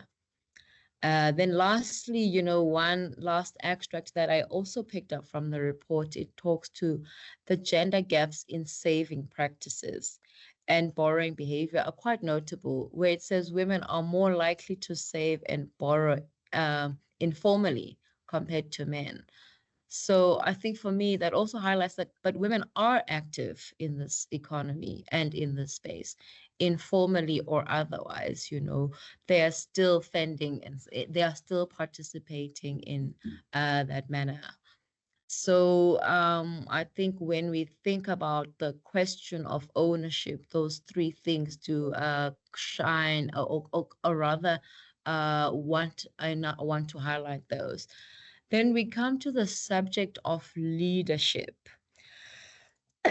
Now, I again took just a brief extract from the gender report in our sector, driven by the Women Property Network, and just a few highlights, you know, indicating the performance of the listed REITs in our space, where you know, they make up a market cap value of 210 billion. And in the REITs, again, you know, when we look at female versus male representation, 15% average executive female representation in that space. You know, it talks about 13 out of the 24 REITs were actually made up of 100% male executives in that team. And you know, another interesting stat that I look at is in the year 2021, the non-executive representation was 30% female and 70% male. So I think, again, you know, those numbers paint a picture. They give us the sense of representation in the property sector. And these numbers, they need to shift. They need to move a different direction. And again, you know, if we aspire to see that equal or almost equal split, then we realize the work that is cut out for us. Then when I consider again this context of the property sector and what are some of the barriers that are in the way of women kind of experiencing agency, and some of the things that do come up are issues like access to finance. You know, access to markets and opportunity is another big one. Access to knowledge and training. And I know there's also a counter argument here that often goes on. A lot of the time, you know, we are looking to incubate women, we are looking to upskill women, and we are not necessarily doing that with the intentionality of, you know, arriving at a destination. Once we've incubated, once we've upskilled, what do we do? How do we still kind of plan to reach that end goal? So that's something to speak to as well. And then the immobility of women in the workplace is also one of those barriers that are there, you know, in the way of shifting those numbers towards equality and equal representation. Gender pay gap, which still sits, I mean, it's quite significant to consider that you would be doing the same work as a male counterpart, but likely to be paid between 25 to 30% less than what the person doing the exact same thing as you, just a different gender would be kind of commanding in their space. And then the unpaid responsibilities conversation, which is also quite a curious conversation. And I mean, I think when we look externally outside of our borders, this is something that is now beginning to pick up traction on the international platform. The question of unpaid responsibilities and recognizing the function and role of women in those spaces that are not necessarily at work, but you're looking after the kids, you're taking care of the home. That in itself commands a level of recognition. So this is just the stage and kind of context for the conversation of leadership and ownership in our sector, and how we can begin to use the networks that exist in our spaces to improve those numbers, with the goal of an even and equal representation in mind. Now, when I look inwards towards our organization and what are some of the solutions that we've carved to answer these questions, I would just like to pick up on maybe two topics, just on how we are answering the question of leadership. So as the Cyber Women's Forum, we have envisaged and put together a program called the Women on Board series. And the aim and the idea behind this program is, again, enhancing the leadership participation of women in our sector. And we see the boardroom as a space and a platform where, if the woman has the voice in there, they have the ability to change the mindsets that exist, to change the kind of environment that exists, and start to influence the shifts that we look to achieve. So in this program, we encompass a stage of governance, understanding, and training in the quest of, again, board readiness. And once the participants have kind of been through the governance training and the more theoretical aspect of things, we then progress to a formalized examination phase. And past that era, we then are looking at voluntary or involuntary placement into entities where they can begin to get the experience. And the program runs over a 3-year stage. And in that 3 years, we believe that at the end, you would have come out with strong knowledge and foundation to now participate openly in the boards market. But really, the biggest desire out of this exercise is to start to see more leadership representation and a conversation and a voice in the boardroom for women. So that then would speak to just the leadership aspect of how we have designed our programs and solutions. When it comes to ownership, again, I think the numbers and the stats are telling here that there's a very big gap. There's a very big need for women to participate quite actively in the ownership of land and influencing, that asset as a way of building and strengthening the economic participation. And within the organization, we are embarking on a program now that looks at aspiring female developers.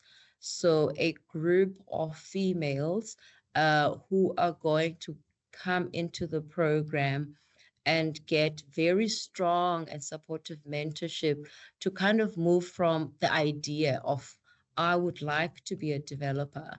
I have a sense of what my land parcel can do, or I aspire to, I have influence, whether it's in the residential space or commercial space.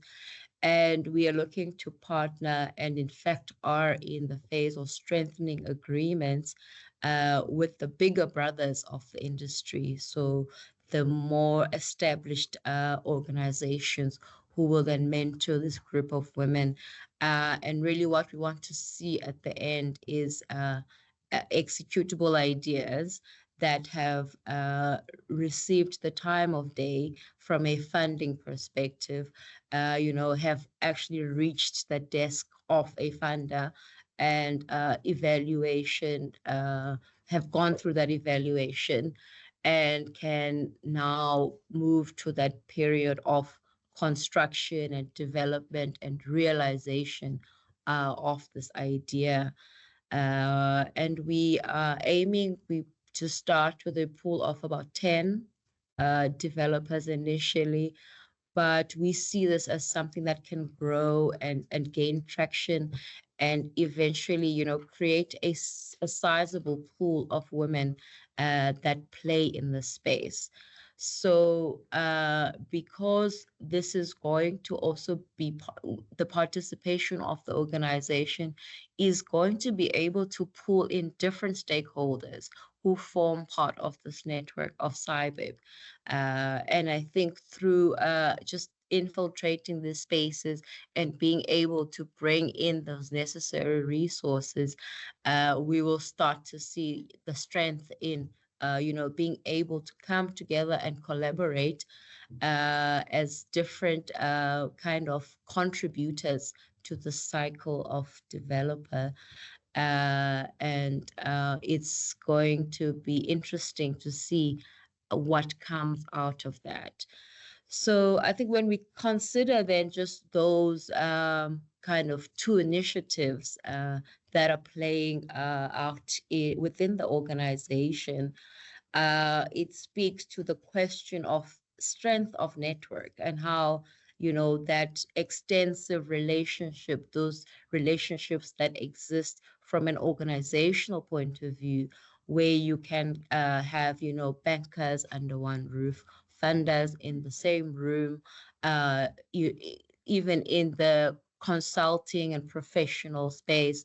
So all those different ingredients that go into adding and creating the support system to kind of mentor and groom the next generation of, whether we're talking leaders or developers and property owners, that ability to congregate under the umbrella of SciBib, I think is the strength that the women of our institution and organization can draw from.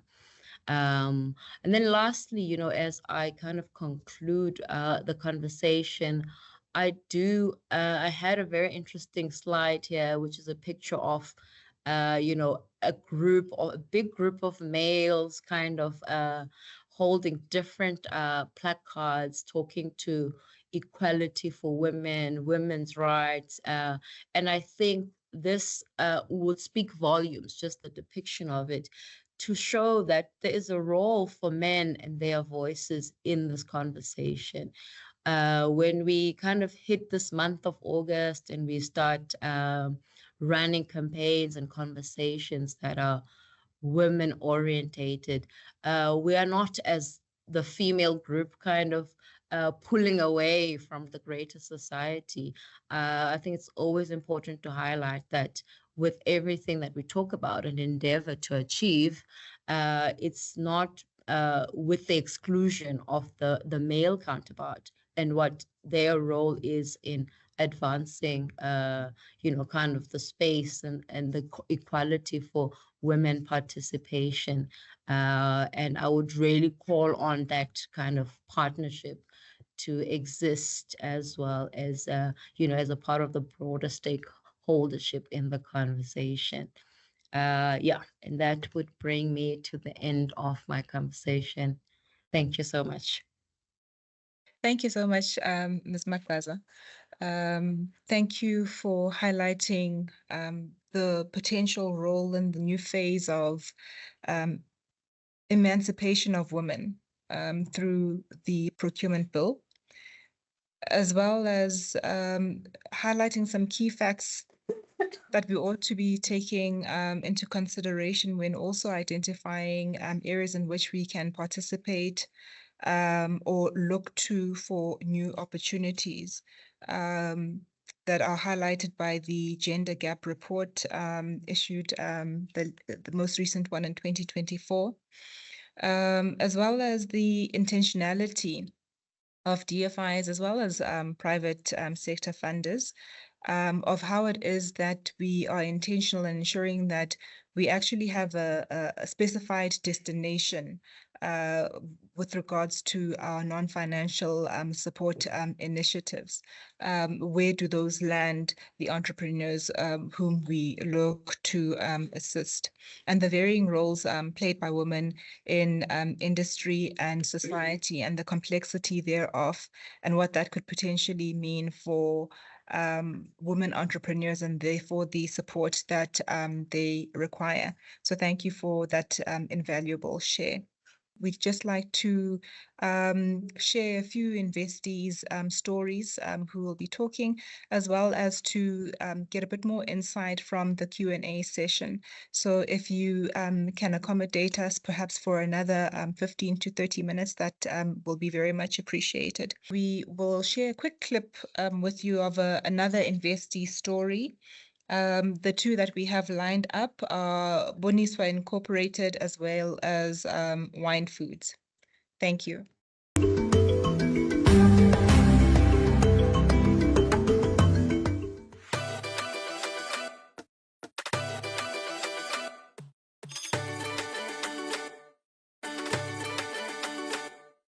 My name is Lynette Mahasa. I'm the CEO and the founder of Boniswa Corporate Solution. Actually, Boniswa Corporate Solution it was formed in 2004. We started with only 5 employees, and today it's got quite a number of employees. We're sitting at about 150 employees. But what we do at Boniswa Corporate Solution is we install towers for our main clients, which is Vodacom, MTN, and also Telkom, but under Gyro specifically. We then grew, I think 2017, we opened Boniswa Manufacturing, where we manufacture the cabinets that sits next to the tower. And we came up with those cabinets in terms of the way they were stealing the batteries. So we've got what we call the mini subterranean in terms of trying to reduce the theft. So it's one of the innovations that we're able to achieve under the manufacturing. And then we also have Boniswa Tower Core, where we've got our own towers, and then we build the towers as an OPEX model, and then we rent space on these towers where the operators, which is your Vodacom, Telkom, and MTN, they can come and rent space to put their antennas. You know, all this, it would not been possible if it was not for NEF. We've got quite a lot of funding from them. I think our first funding, we got it from NEF, it was 2015. It was a difficult journey. You know, when you start, it's almost like, you know, there's a lot of lessons that one could learn, because you, as a small business, as an SME, you need to have discipline in terms of getting finances. So we had to supply audited financials, we had to supply a lot of certifications, and it was a lot of process, and also the duty that they needed to do. But nevertheless, we were successful with that, and we then got our second funding from them. And one of the key things is that, you know, NEF, they don't just leave you alone. You know, they've got what we call the post-investment. They come and they make sure that, you know, you report into your financials. They look at how you're spending the money. And one good thing that we were fortunate about is the fact that, you know, you can structure your repayment terms. You know, we're paying quarterly every 4 months. And also, when you have challenges, you know, it becomes a relationship. So when you have challenges, you can tell them that you've got challenges and they find a way. I mean, during the COVID, we were able to take a break with our payment, and then we geared up and we finally paid it off. So, you know, with all that help, we're able to secure a project in confidence, and also, you know, our staff complement grew to an extent that for the group we're sitting at plus minus 250 employees, which is quite good. And the services that we offer, we're able to grow nationally in South Africa and you know, across the companies. And we also grew to an extent that then we expanded outside. So confidently, we now have Boniswa in Botswana, where we supply some of the cabinets from here and we supply there. Then we have Boniswa in Namibia. We also have Boniswa in Ghana. And we have a marketing office in France that has been there since 2014. So, you know, with what government does, you know, with these financial institutions, they really help. They really help a lot.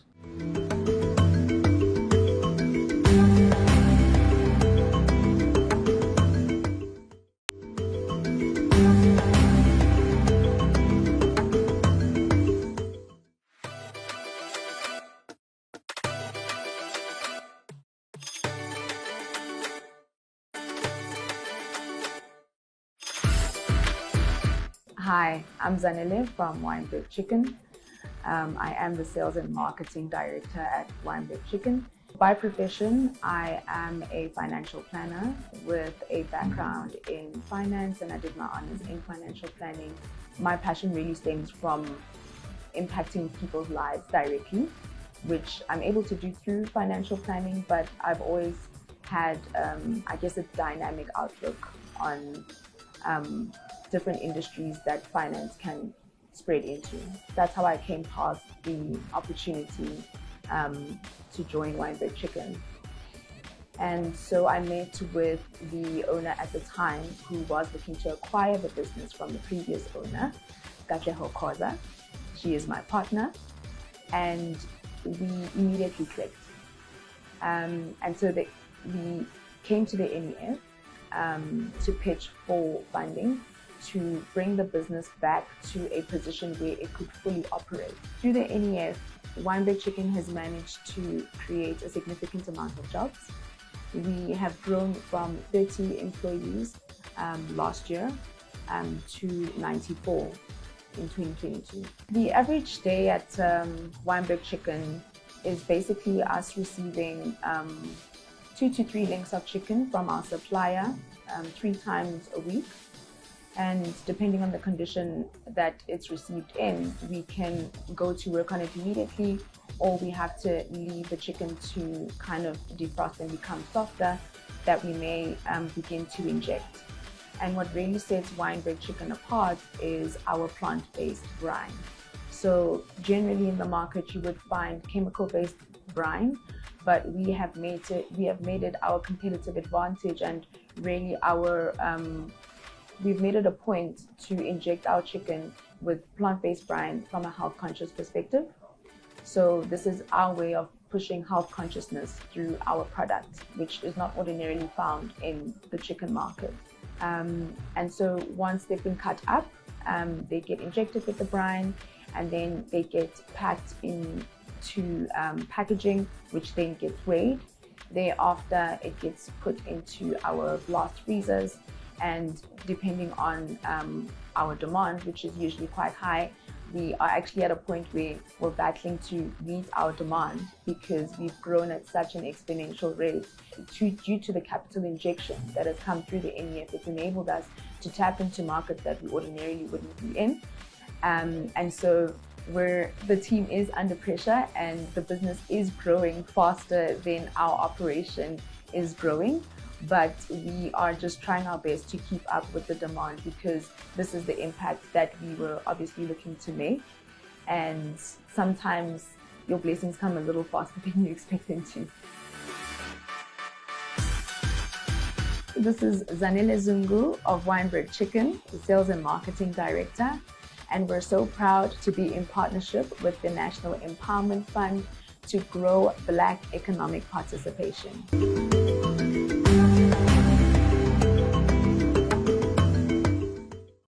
Well, those two stories quite inspiring, showing what can happen when one takes up the initiative and believes in themselves and stands by the objective and the goal that they're driving towards.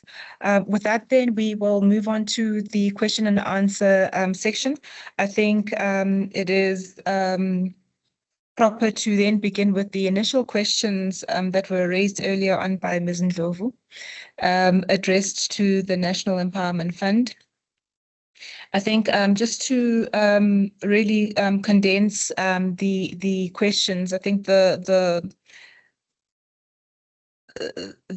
the core of the question is what has been done by the NEF to try and reduce the process from fund application to adjudication and ultimately disbursement of the funds out into the economy, as well as what is the next round of funding, when is the next round of funding going to be? And for that, I will hand over to Ms. Sipondwane to respond to those questions. I will then also come back to the questions that are raised in the chat. Again, I will be condensing some of the questions that may repeat themselves in the chat. Zizi, over to you. Thanks, Palesa. So I'll tackle the second question first. Hopefully everyone can hear me. So there isn't, so funding is never closed at the NEF, it's always open. The fund, you can basically submit your application at any point. So while we do have the WEF fund, it's open. So there isn't a period by when you need to have submitted your application. I think what we're referring to by the 35% is to say every single financial year we would have a target of, say, a minimum 35% of our budget that must go to women-owned businesses, and so it's just a target that we set ourselves on an annual basis. And then in terms of just on the second question, it was on our processes. So we have actually, we do say to the market, it takes about 3 months for the process to be completed at the NEF, from when you have applied for funding to when the funds have been dispersed into the business. So that's standard. And we're trying to manage expectations because we do get a large number of applications. However, during the COVID period, between 2020 and 2023, we had to respond to quite a number of emergencies. The first one was obviously the COVID regulations that had forced some of our businesses to close down. Businesses were struggling during that time, and there was also the unrest in KZN that we needed to respond to. Our businesses were affected. Some were in property and some were in logistics. And so we had to disperse funding into those businesses. And the third one was the flooding in KZN. During that time, we again had to set aside funding to assist businesses that had been affected by the floods in KZN. We changed our processes. So we weren't taking 3 months, we're taking less than that. It was taking us about 3 weeks, 2 weeks sometimes, to complete the application process. So it's been done. And since that time, we've now shortened the turnaround time. It doesn't take 3 months. It should take us about a month for you to get a decisive response from the NEF. And what we then are trying to now do is we're trying to say we understand that the market is struggling to understand the process. So let's have these webinars. Let's go out again to train and educate people on how to put together application files.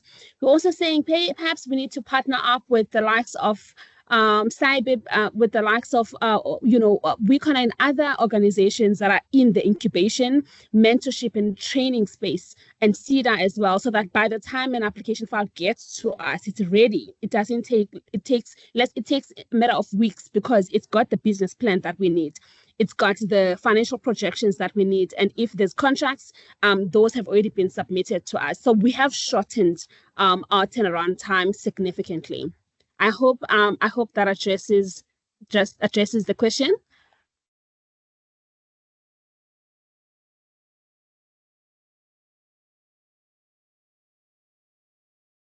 Thank you very much, Zizi. I hope it does as well. I think we will also just check the chat if there are follow-up questions with regards to that.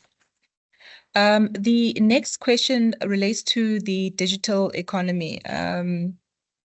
This was previously raised by Noftula as well, and it's also in the chat. So the question is really about how it is that the DTIC group contributes towards funding assistance for the digital economy and the likes. There's a particular question in the chat relating to a project that is live and looking for assistance. Varsha, I'll give you the first stab, and Zizi, you can then pick up to conclude on the response, please. Thank you. So the DTIC does have an innovation cluster with the THRIP scheme and the SPY scheme. So that's the way we would fund innovation. And is Varsha still on the line with us? Yes, there you are. Thanks, Varsha. Can you hear me? Halisa? Okay, so I'll continue. So the DTIC basically funds the innovation cluster through two schemes, which is the THRIP scheme and the SPY scheme. So that's the way in which we will then fund any digital innovation projects. THRIP will deal with research, and then the SPY deals with the prototype. But those are the two instruments that we use.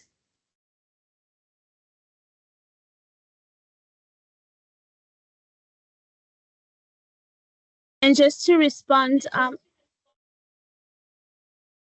so in terms of, on our end, in terms of the digital economy, so our funding cuts across that sector as well. It's a sector that we are keen to continue to finance. We have a unit at the NEF called the Strategic Partnership Projects Fund, and that unit looks at innovation. It looks at new ideas. It looks at how those new ideas can be funded and developed. But there's other funds as well that are ready to receive applications from the technology space. We have actually financed businesses from that space as well. I will admit that we're not getting enough of those. So I think sometimes, because of our mandate to create jobs, I think people will look at that, will look at the sectors that have largely been funded in the past, and will feel discouraged to submit applications if their business is around technology. But we don't, please submit your application, and it does, it'll always be looked at. And we're keen to get into that space, but we need a pipeline. We'd like a strong pipeline, especially from women, that comes from that space. And then in terms of some of the questions that we got on funding, I think they have been we are responding to them. But I also just want to encourage people to, after this, just reach out to the NEF if you need to speak to a person like walk into our offices and ask for a meeting with one of our product advisors. That does help. So if you feel like some of your questions have not been responded to, that are specific to what you're currently working on, come to our offices or give us a call or send us an email to say, this is high level, this is what I'm looking at. Would you guys fund this? What do I need to send you? And typically we have a checklist for every single application and every single product and every single sector. So you should be assisted. We try to respond within 24 hours, immediately, as soon as we get those emails from our clients and applicants. Thank you. Thanks very much, Zizi. And I think just to concur and add on with regards to the digital economy space, I think I really want to encourage the participants to understand the DTIC group in its entirety and how it vertically integrates to ensure that we are holistic in our funding solutions to SMEs, from the IDC taking care of industrial needs, and in that way then creating particular pockets of the value chain in which the likes of the NEF and CIFA can then participate to ensure a holistic approach to funding, particularly in the digital economy and other novice economies. The next question is addressed to Varsha. The question is, what is the cost-sharing grant model? Please explain that, Varsha. Thank you. Okay, so I did explain it on the chat, but just to go over it again, the cost-sharing grant model does not fund 100% of the cost of the project. It's usually a percentage, a cost-sharing ratio. For example, it could be like 30-70, where the DTIC or the funder provides 70% of the total cost of the project, and then the client puts down 30% towards that cost.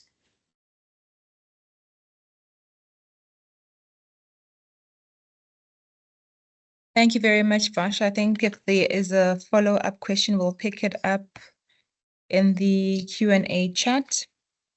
The next two questions are addressed to Nomazizi. Nomazizi, please give an indication as to whether the NEF funds preschool businesses. I know that we have funded in our portfolio, so if you can speak to that. And the subsequent question to that would be whether the NEF provides assistance in funding application. You can speak to our pre-investment unit and the support it provides there. Thank you. Thanks, Palisa. Yes, so you have largely covered it. We have funded preschools. We do have those in the portfolio.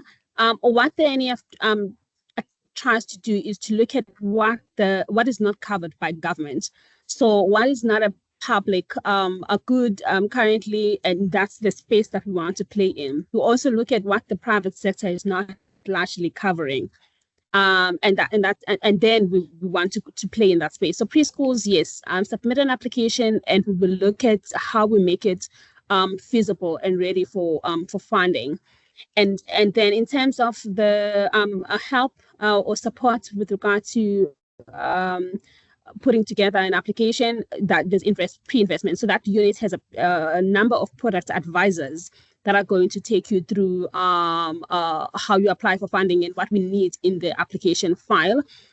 Either call the NEF to set up an appointment, or walk into our offices to ask to speak to one of our product advisors about how you put together an application file and business plan. Thanks. Well, thank you very much, Zizi, for that. I think now is a good time to then conclude this webinar by just highlighting a few things. I think what good time was spent getting an appreciation of the various funds and instruments that are available to you as a woman entrepreneur, and the various concessionary prices that one can take advantage of in terms of starting or growing their businesses. We've also had a great input in terms of the various ways in which we can tap into the incentive programs at the DTIC and the various aspects or industries particularly covered to do so.